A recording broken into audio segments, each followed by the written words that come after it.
ವೀಕ್ಷಕ ಬಂಧುಗಳೇ, ಮುಜರಾಯಿ ಇಲಾಖೆಯ ಅಧಿಕಾರಿಗಳು ಎಷ್ಟೆಲ್ಲ ತಪ್ಪುಗಳನ್ನು ಮಾಡ್ತಿದ್ದಾರೆ ಅಂತ ಅವಲೋಕನ ಮಾಡ್ತಾ ಮಾಡ್ತಾ ಬಹಳ ಆಶ್ಚರ್ಯ ಆಗುತ್ತೆ. ಕೆಲವು ವಿಚಾರಗಳು ಕಳೆದ 6 ತಿಂಗಳ ಹಿಂದೆ ಕೇಂದ್ರ ಸ್ಥಾನಿಕ ಸಹಾಯಕಿ ಕೆ ಪದ್ಮಾ, ಬನಶಂಕರಿ ದೇವಾಲಯದ ಅಧೀಕ್ಷಕ ಶ್ರೀನಿವಾಸ ಮೂರ್ತಿ ಮತ್ತು ಬನಶಂಕರಿ ದೇವಾಲಯದ ಕೆಲವು ಆಪಾದಿತ 11 ಜನ ಅವರ ಆಪಾದನೆಗಳಿಗೆ ಸಂಬಂಧಪಟ್ಟ ಹಾಗೆ ವಿಚಾರಣೆ ಮಾಡಬೇಕು ಅಂತೇಳಿ ಒಬ್ಬ ವ್ಯಕ್ತಿಯನ್ನು ಜೋಡಿಸಿದ್ರು. ಆ ವ್ಯಕ್ತಿಯ ವಿಚಾರಣೆ ನನಗೆ ಸಮಾಧಾನ ಆಗಲಿಲ್ಲ, ಏಕಪಕ್ಷೀಯವಾಗಿತ್ತು ಅನ್ನೋ ಕಾರಣಕ್ಕೆ ಒಂದು ಪತ್ರವನ್ನು ಬರೆದೆ ಕಾರ್ಯದರ್ಶಿಗಳಿಗೆ ಮತ್ತು ಆಯುಕ್ತರಿಗೆ, ಬೇರೆ ವ್ಯಕ್ತಿಗಳನ್ನು ಜೋಡಿಸಿ ಅಂತೇಳಿ. ನಂತರ ಅದು ತಟಸ್ಥವಾಗಿತ್ತು. ಈಗ ಮತ್ತೆ ಅದೇ ವ್ಯಕ್ತಿಯನ್ನು ಜೋಡಿಸಿ ಈ ಎಲ್ಲ ಆಪಾದಿತರ ಬಗ್ಗೆ ವರದಿಯನ್ನು ಕೊಡಿ ಅಂತೇಳಿ ಒಂದು ಪತ್ರವನ್ನು ಬರೆದಿದ್ದಾರೆ.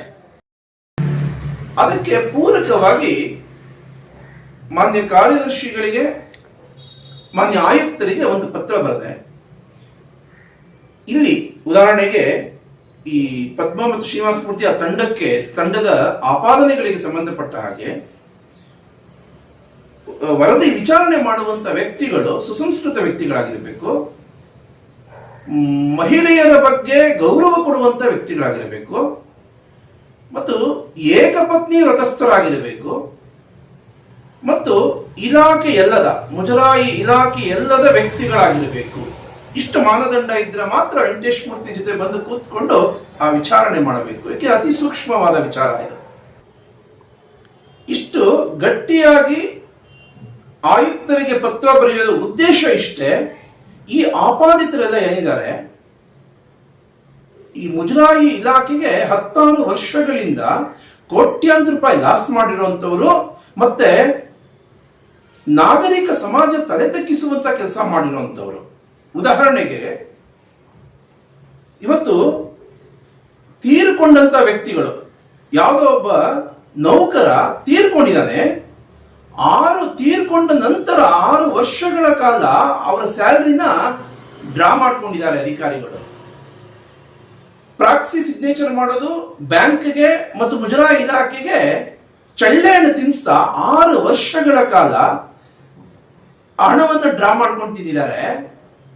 ಇವ್ರಿಗೆ ಯಾವ ಶಿಕ್ಷಣ ಆಗಿಲ್ಲ. ಟೆಂಡರ್ ಕರೀದೆ ಲಕ್ಷಾಂತರ ರೂಪಾಯಿ ಡ್ರಾ ಮಾಡಿದ್ದಾರೆ. ಟೆಂಡರ್ ಕರೀದೆ ಇದು ಸಾವಿರಾರು ರೂಪಾಯಿ ಲಾಸ್ ಮಾಡಿರುವಂತ ಉದಾಹರಣೆ ಇದೆ. ಎಷ್ಟೋ ಮಹಿಳೆಯರಿಗೆ ದೌರ್ಜನ್ಯ ನಡೆದಿರುವಂತ ಉದಾಹರಣೆ ಇದೆ. ಲಕ್ಷಾಂತರ ರೂಪಾಯಿ ಸೆಲ್ಫ್ ಡ್ರಾ ಮಾಡಿರುವಂತ ಉದಾಹರಣೆ ಇದೆ. ಇನ್ನು ಸರ್ಕಾರಿ ಕಾರಿನಲ್ಲಿ ಅಸಭ್ಯವಾಗಿ ನಡ್ಕೊಂಡಿರುವಂತ ಉದಾಹರಣೆಗಳಂತೂ ಪ್ರತಿದಿನ ಕೇಳ್ತಾ ಇದ್ದೀರಾ ಮುಜರಾಯಿ ಇಲಾಖೆಯಲ್ಲಿ. ಕೆ ಪದ್ಮಾ ಇರ್ಬೋದು, ಶೀಲಾ ಇರ್ಬೋದು, ಇಂಥ ಮಹಿಳೆಯರು. ಅದಕ್ಕೆ ಇನ್ನೂ ಅಸಹ್ಯವಾದ ಒಂದು ಉದಾಹರಣೆಯನ್ನು ತಿಳಿಸ್ತೀನಿ. ಆ ಮಹಿಳೆಯ ಹೆಸರು ಹೇಳಕ್ ಹೋಗೋದಿಲ್ಲ, ಯಾಕೆಂದ್ರೆ ಈ ರೀತಿ ಪಬ್ಲಿಕ್ ನಲ್ಲಿ ಹೆಸರು ಹೇಳೋದು ಸೂಕ್ತ ಅಲ್ಲ ಅಂತ ನನಗನ್ನಿಸ್ತಾ ಇದೆ. ನೋಡಿ, ಒಂದು ಪತ್ರ ಬರೆದಿದ್ದಾರೆ ಯಾರೋ ಪುಣ್ಯಾತ್ಮರು, ಸೌಭಾಗ್ಯಮ್ಮ ಅಂತೇಳಿ. ದೇವಾಲಯದ ವಸತಿ ಗೃಹದಲ್ಲಿ, ಬನಶಂಕರಿ ದೇವಾಲಯದ ವಸತಿ ಗೃಹದಲ್ಲಿ ಪ್ರಾಯದ ಹೆಣ್ಣು ಮಕ್ಕಳನ್ನು ಕರೆದುಕೊಂಡು ಬಂದು ನಂಬಿಸಿ ಕೆಡಿಸಿ ಯಾರಿಗಾದರೂ ತಿಳಿಸಿದರೆ ಕೊಲ್ಲುವುದಾಗಿ ಪ್ರಾಣ ಬೆದರಿಕೆ ಹಾಕಿದ್ದಾರೆ ಎಂದು ಶ್ರೀಮತಿ ಸೌಭಾಗ್ಯಮ್ಮ ಮತ್ತು ಇತರರು ದೂರಿನಲ್ಲಿ ತಿಳಿಸಿದ್ದಾರೆ. ಅದಕ್ಕೆ ಆಕ್ಷನ್ ತಗೊಳ್ಳಿಲ್ಲ. ಈ ಪತ್ರ ನನಗೆ ಸಿಕ್ಕಿದೆ. ಈ ಪತ್ರಕ್ಕೆ ಸಂಬಂಧಪಟ್ಟ ಹಾಗೆ ಮಾಹಿತಿ ಹಾಕಿದ್ರೆ ಇದು 22 ವರ್ಷದ ಕಡತ, ಇದು ನಾಪತ್ತೆ ಆಗಿದೆ, ಇದು ನಮ್ಮಲ್ಲಿ ಸಿಗ್ತಾ ಇಲ್ಲ ಅಂತ. ಈ ಮಹಿಳೆಯ ಅಪಾಯಿಂಟ್ ಆರ್ಡರ್ ಇದೆ, ಅದಕ್ಕಿಂತ ಮುಂಚೆ ಆಗಿರುವಂಥದ್ದು.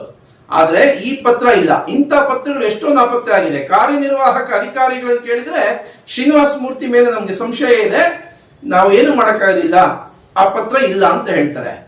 ಈ ವಿಚಾರವನ್ನು ತಿಳಿಸಿದ್ರೆ ಕಳೆದ ಬನಶಂಕರಿ ದೇವಾಲಯದಲ್ಲಿ ಕಳೆದ 28 ವರ್ಷಗಳಿಂದ ಕೋಟ್ಯಾಂತರ ರೂಪಾಯಿ ಲೂಟಿ ಹೊಡೆದಿರುವಂತ ಒಬ್ಬ ಭ್ರಷ್ಟ ರಾಜಕಾರಣಿಯ ಚಡ್ಡಿ ಒದ್ದೆ ಆಗುತ್ತೆ. ಮತ್ತು ದೇವಾಲಯದಲ್ಲಿ ರಥವನ್ನ ಮಾರ್ಕೊಂಡು ಮೇಲಧಿಕಾರಿಗಳು ಗೊತ್ತಿಲ್ಲ ರಥವನ್ನ ಮಾರ್ಕೊಂಡು ತಿಂದಿದಾರ್ರಿ. ಬನಶಂಕರಿ ದೇವಾಲಯದಲ್ಲಿ ಸೀರೆ ಕಳ್ಳತನ, ಹಲ್ವಾ ಕಳ್ಳತನ, ತರಕಾರಿ ಕಳ್ಳತನ, ಚಿನ್ನ ಕಳ್ಳತನ, ಹುಂಡಿ ಕಳ್ಳತನ ಇಷ್ಟೆಲ್ಲ ಮಾಡಿದ್ರು ಯಾರಿಗೂ ಶಿಕ್ಷೆ ಆಗಿಲ್ಲ. ಎಂತ ವಿಪರ್ಯಾಸನ್ರಿ. ಇಂಥ ಸಾವಿರಾರು ತಪ್ಪುಗಳನ್ನ ಮಾಡಿದ್ದಾರೆ. ಭಗವಂತನೂ ಮೆಚ್ಚೋದಿಲ್ಲ, ನಾಗರಿಕ ಬಂಧುಗಳು ಮೆಚ್ಚೋಕ್ಕಾಗಲಿಲ್ಲ. ಇಡೀ ಸಮಾಜ ತಲೆ ತಗ್ಗಿಸುವಂತ ಇಷ್ಟೆಲ್ಲ ಅಪರಾಧ ಮಾಡಿದ್ರು ಇದುವರೆಗೂ ಯಾವುದೇ ಒಂದು ನೋಟಿಸ್ ಕೊಡುವಂತ ಕೆಲಸ ಮಾಡಿಲ್ಲ ಇಡೀ ಇಲಾಖೆ. ಹಾಗಾಗಿ ಈ ಮುಜರಾಯಿ ಇಲಾಖೆಯಲ್ಲಿ ಕೆಲಸ ಮಾಡುವಂತ ಅಧಿಕಾರಿಗಳು, ನೌಕರರಿಗೆ ಏನೇ ತಪ್ಪು ಮಾಡಿದ್ರು ಶಿಕ್ಷೆ ಇಲ್ಲ. ಅದೇ ಪ್ರಾಮಾಣಿಕರಿಗಾದ್ರೆ ಒಂದೇ ಒಂದು ಕ್ಷಣದಲ್ಲಿ ಶಿಕ್ಷೆ ಕೊಡುವಂತ ಕೆಲಸ ಮಾಡ್ತಾರೆ. ಹಾಗಾಗಿ ಸೋಷಿಯಲ್ ಮೀಡಿಯಾದಲ್ಲಿ ಈ ಉದಾಹರಣೆಗೆ ಅವ್ಯಕ್ತವಾಣಿ ಶುರುವಾಗಿರದೆ ಇಂಥ ಭ್ರಷ್ಟಾಚಾರಿಗಳ ಎಡೆಮುರಿ ಕಟ್ಟೋದಕ್ಕೋಸ್ಕರ. ಹಾಗಾಗಿ ಸಾರ್ವಜನಿಕ ಬಂಧುಗಳಿಗೆ ಗೊತ್ತಾಗಬೇಕು ಇವರೆಲ್ಲ ಎಂತೆಂಥ ಪುರುಷಾರ್ಥಗಳ ಮಾಡ್ತಿದ್ದಾರೆ, ಇಡೀ ನಾಗರಿಕ ಸಮಾಜ ತಲೆ ತಗ್ಗಿಸುವಂತ ಕೆಲಸ ಮಾಡ್ತಿದ್ದಾರೆ ಅಂತ.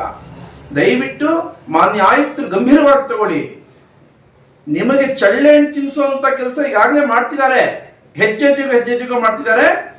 ಸೂಕ್ತವಾದ ವ್ಯಕ್ತಿಗಳನ್ನ, ಸುಸಂಸ್ಕೃತ ವ್ಯಕ್ತಿಗಳನ್ನ ಈ ವಿಚಾರಣೆಗೆ ಜೋಡಿಸಿ ಅಂತ ನಿಮ್ಗೆ ಆಗ್ರಹ ಮಾಡ್ತಿದ್ದೀನಿ.